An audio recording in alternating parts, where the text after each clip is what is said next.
Welcome to Pedagogy for Equity Metacognition. We are all aware of the need to adapt our pedagogical approaches to suit the learners in our classroom. During this session, we'll look at metacognition and the pedagogical approaches that may help close the poverty-related attainment gap. This short video is not intended to make you an expert in metacognition, but instead give you a starting point to consider how you can develop your own practice. Throughout this video, there are pause points with further reading to consider should you wish. As we know, we're in an ever-changing world and we need our learners to develop meta skills that they will need for life.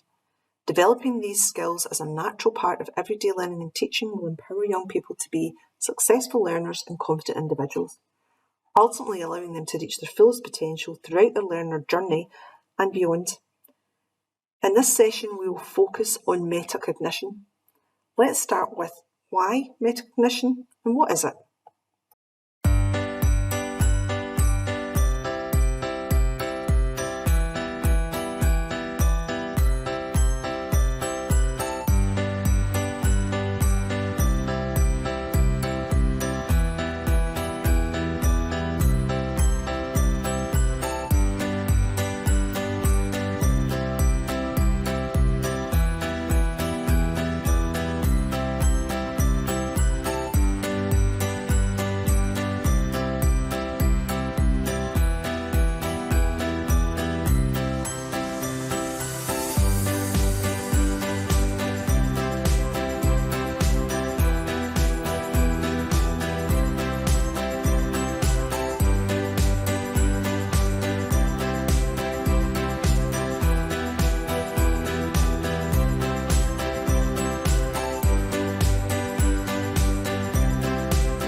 The EEF suggests that disadvantaged pupils are less likely to use metacognition strategies if they are not explicitly taught. The recommendations say that teachers should acquire the professional understanding and skills to develop pupils' metacognitive knowledge. Teachers should explicitly teach metacognition strategies, including how to plan, monitor and evaluate their learning. Teachers should model their own thinking. They should set appropriate levels of challenge. Teachers should develop metacognitive talk in the classroom, and teachers should explicitly teach pupils how to organise and effectively manage learning independently. Schools should also support teachers to develop these approaches. Let's explore a few of these recommendations a little further. In the video, we heard about the importance of developing metacognition skills to plan, monitor and evaluate. The EAF suggests that when planning, pupils are encouraged to think about the goal of their learning, set by the teacher or themselves, and to consider how they will approach the task. This includes ensuring they understand the goal, activate relevant prior knowledge about the task, select appropriate strategies, and consider how they will allocate their effort. Pupils are encouraged to monitor their learning while undertaking the learning task. Pupils assess the progress they're making. This includes self-testing, self-questioning activities, and making changes to their chosen strategy. Pupils should also learn how to evaluate their learning approaches, appraising the effectiveness of their plan and its implementation. Teachers can explicitly teach these skills by prompting pupils with examples of things they should be considering at each of the stages of the learning task, to prevent this process from being a clunky add-on.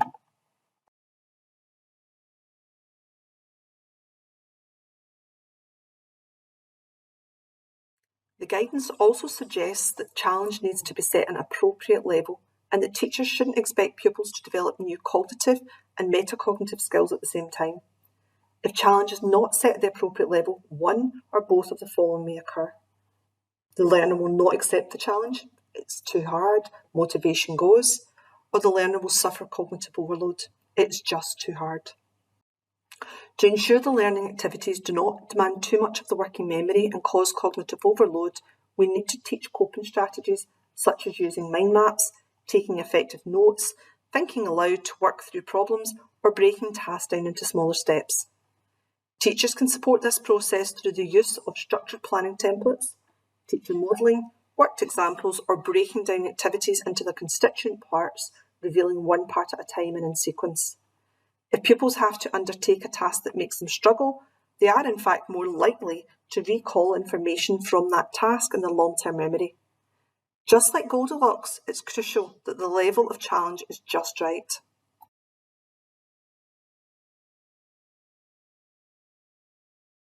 One of the most effective teaching strategies to promote metacognition is to model your thinking, making the thinking process explicit. In Primary 1, this may simply be the teacher explaining how they use their fingers to count on. In Primary 4, the teacher may explain every decision they are taking when articulating the drafting and redrafting process that is essential to all good writing. They visibly level up the writing and address any errors with the pupils. In S3, the science teacher may explain every decision they are taking when carrying out an experiment. The aim is to move the learner from a shared thinking experience to an independent one. Building and thinking aloud, it is also worth considering metacognitive talk that's taking place in the classroom. How can you, the teacher, ask those questions that you want your learners to eventually ask themselves? At the planning stage, what do I need? What do I already know? How will I approach this?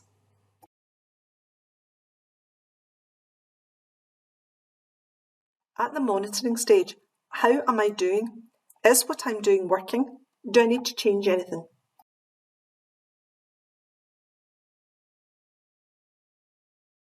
And at the evaluation stage, what went well? What could have gone better?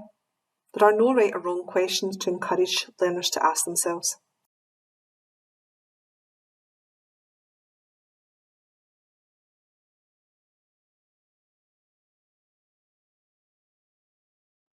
As we support learners to become more independent in their learning, guided practice can be useful. Guided practice is simply when the teacher guides the learning, providing useful scaffolding and support. As learners become more confident, they can undertake this practice independently. Feedback is an essential part of guided practice as learners understand how well they have developed their skills and strategies. As well as supporting learners to move from guided practice to independent practice, teachers also need to support pupil motivation. So what do practitioners who have developed this pedagogy say?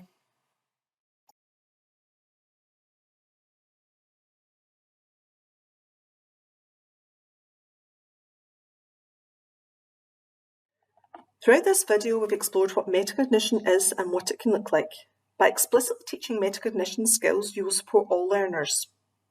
But we know from research that you will allow those impacted by poverty to make gains that can increase both their attainment and, more importantly, develop life skills.